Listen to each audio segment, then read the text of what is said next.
George Russell is fed up.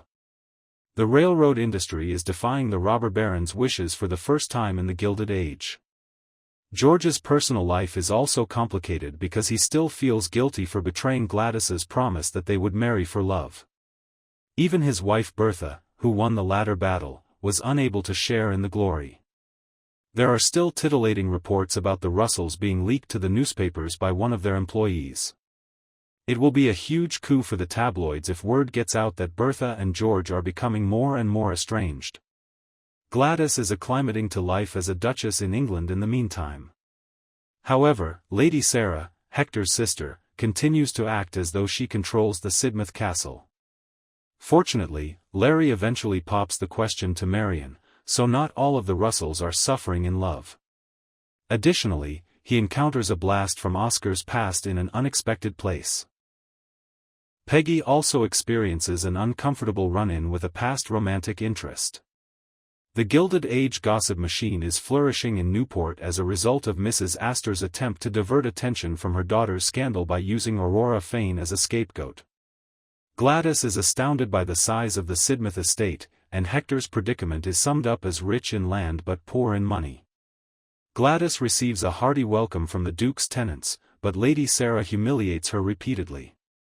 During the guided tour of the house, which has been in their family since 1612, Lady Sarah makes light of Gladys' John Singer Sargent picture, implies that Gladys has no input in any renovations, and makes fun of Gladys for not understanding why they need mousetraps in their house, albeit Gladys has a point.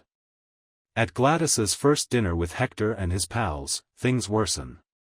Gladys is publicly reprimanded by Lady Sarah for opting to don diamond stars in her hair rather than a tiara. After Gladys erroneously claims that Adelheid proposed the accessory, which, incidentally, is gorgeous, Lady Sarah uses the occasion to dismiss Adelheid for failing to live up to Sidmouth's expectations. Lady Sarah further denigrates and discredits her new sister-in-law during dinner. I hinted that there might be a bad relationship between Lady Sarah and her brother last week, but this week proves she is just a control freak. Hector chastises his sister gently when Gladys responds strongly to Adelheid's rejection. After all, Lady Sarah was the one who suggested marrying a Yankee heiress, in order to preserve the family fortune. Watch what you wish for. In a letter to her parents, Gladys reveals information that neither her new husband nor his controlling sister are aware of. Perhaps Lady Sarah will feel bad about not being more welcoming. When Peggy and Dr. William Kirkland go to a baseball game, the atmosphere is light-hearted and flirtatious. However, when Peggy sees T. Thomas Fortune, Sullivan Jones, her former newspaper boss, in the crowd, the atmosphere changes. Peggy ended the relationship with the married editor last season by kissing him, preventing it from progressing. Fortune has now given Peggy another task: interviewing Philadelphia suffragist Frances Ellen Watkins Harper.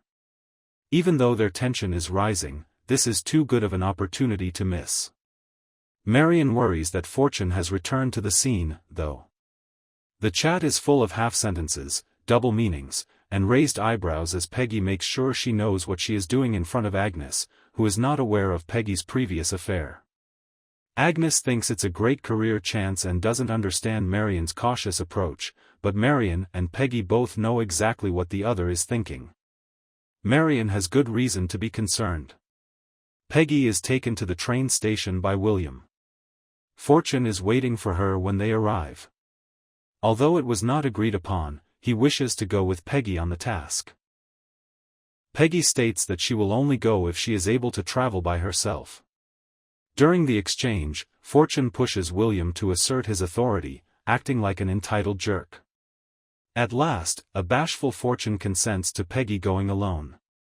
Peggy promises to tell William her entire story when she returns, but there is not much time left before the train departs. The main cause of George's commercial problems is that he still lacks sufficient shares in the Illinois Central Line and the land in Morenci, Arizona, both of which are necessary for him to build his cross-country line. When Clay, Patrick Page, George's business secretary, notes that the Russell empire is in a dire financial situation, George is upset and blames Clay for this failure.